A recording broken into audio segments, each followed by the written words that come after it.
Hi guys, welcome to our new blog. আজকে আমরা যাচ্ছি আমাদের বাড়ির পাশে একটা সুন্দর জায়গায়, যেটা আমি ছোটোবেলায় খুব যেতাম, কিন্তু বড় হয়ে যাওয়ার পরে ওখানে অতটাও লোকজন যায় না, তো আমরাও যেতাম না। আজকে হুট করে প্ল্যান হলো যাওয়ার, তো আজকে আমরা ওখানেই যাব। সবার প্রথমে আমরা দুজন মিট করি, তারপর আমরা রাস্তা দিয়ে চলে যাই 5 মাইল। 5 মাইল থেকে আমরা চলে যাই খয়েরবাড়ি। খয়েরবাড়ি যাওয়ার রাস্তা খুবই খারাপ, ওখানে আশেপাশে খুবই জঙ্গল। আর আমরা যদিও শুনেছিলাম যে সেই দিন হাতি বেরিয়েছে, তাও আমরা মনে সাহস নিয়ে ওখানে চলে গেছি। আশেপাশে পুরো পুরো জঙ্গল, তবুও জায়গাটা খুবই সুন্দর। আর আশেপাশে নদী আছে, তোমরা যদি ওখানে যাও এত ভালো লাগবে তোমাদের, কারণ ওখানে সবসময় পাখিদের আওয়াজ, একটা শান্ত পরিবেশ, একটা পিস এনভায়রনমেন্ট ওখানে পাওয়া যায়।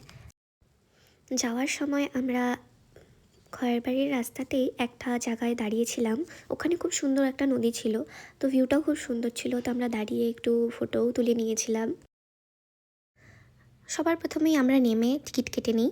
টিকিট কেটে আমরা দুজন চলে যাই, কিন্তু একটা ব্যাপার হয়েছিল, আমাদের ওখানে লোকজন বলেছিল তাড়াতাড়ি ফিরে আসতে, কারণ হাতি বেরিয়েছে, তো রিস্ক নেওয়া যাবে না। তো আমাদের একটু মন খারাপই হয়ে গেছিলো যে আমরা প্রত্যেকবার এসে গেটের থেকেই ঘুরে যেতে হয়। তো এবার আমরা ভেবেই নিয়েছিলাম যেহেতু টিকিট কেটেই নিয়েছি, তো আমরা ভেতর অবধি যাবই। আমরা ভেতরে ঢুকেই ফার্স্টে দেখি বাচ্চাদের পার্ক। বাচ্চাদের পার্কের পরেই আমরা ডান দিক দিয়ে ওখানে চিতাবাঘ দেখতে চলে যাই।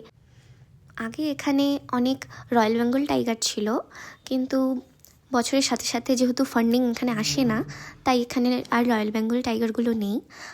আমরা বেশ কয়েকটা চিতাবাঘও দেখি, তবে চিতাবাঘগুলো ভেতরে চলে গেছিলো, কারণ আমরা অনেক লেটে পৌঁছেছি। আর ওদিক দিয়ে গার্ডরাও বলা চালু করে দিয়েছিল তাড়াতাড়ি বেরোনোর জন্য, তো আমরা তাড়াতাড়ি দেখে ওখান থেকে বেরিয়ে যাই। বেরোনোর পথে আমার একটু দোলনা ঝোলার খুব ইচ্ছে ছিল, বাট ওখানে গার্ডরা খুব বকা দিচ্ছিল, তো আমরা তাড়াতাড়ি বেরিয়ে গেছি। ফেরার পথেও অনেকে বলছিল এই রাস্তা দিয়ে না যেতে, কারণ এখানে রিস্ক হতে পারে অনেক হাতি বা অন্য জানোয়ারের, কিন্তু আমরা তাও শুনিনি, কারণ আমাদের জীবনে অনেক জোশ, আমরা ওই রাস্তা দিয়েই ফিরেছি।